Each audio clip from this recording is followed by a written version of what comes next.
ভ্রমণে নবদ্বীপ মায়াপুর। এটি হলো ট্রেনের লিস্ট হাওড়া থেকে নবদ্বীপ যাওয়ার। নবদ্বীপে পৌঁছানোর পর খেয়া পারাপার হয়ে আমরা মায়াপুরে পৌঁছে গেলাম। মায়াপুরের এটি মেন মন্দির। এখানে তোমরা ফরেন কারেন্সি এক্সচেঞ্জ করতে পারো, যারা ফরেনার্স থাকে তাদের জন্য সুবিধে আছে। আমরা ছিলাম নামহট্ট ভবনে। এটি হচ্ছে একটি কুপন।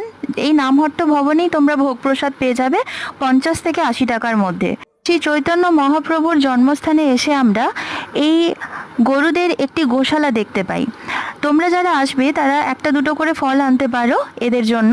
এরপর আমরা চলে যাই শ্রী চৈতন্য মহাপ্রভুর মিউজিয়ামে। এটি হচ্ছে একটি মূর্তি যাকে বলা হয় ষড়ভুজ শ্রী গৌরাঙ্গ মহাপ্রভু। ঠিক এর পেছনেই কিন্তু মিউজিয়ামটি রয়েছে। এরপরে আমরা শ্রী জগন্নাথ মন্দিরে যাই। তার আগে আমরা আসি চাঁদকাজির সমাধিতে।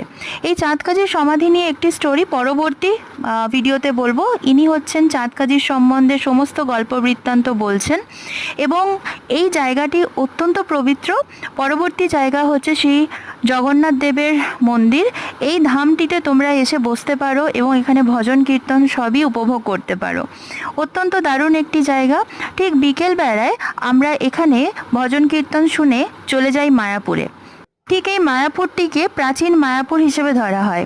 এটিও পঞ্চবটির একটি জায়গা এবং এখানেও কিন্তু শ্রী চৈতন্য মহাপ্রভুর জন্মস্থান হিসেবে দাবি করা হয়। এরপর আমরা চলে যাই একটি স্থানে যেখানে সুন্দরভাবে একটি বড় মূর্তির দ্বারা শ্রী চৈতন্য মহাপ্রভুকে স্থাপন করা হয়, যার ছবি আমি দিচ্ছি, তোমরা দেখে নিতে পারো। শুধুমাত্র শ্রী চৈতন্য দেবের এত বড় একটি মূর্তি নয়, তার পাশাপাশি কৃষ্ণ এবং রাধার একটি সুইমিং পুলও করা আছে, যেখানে রঙিন মাছেদের কিন্তু আমরা দেখতে পাই। খুব আনন্দ হয়, জায়গাটি অত্যন্ত মধুর।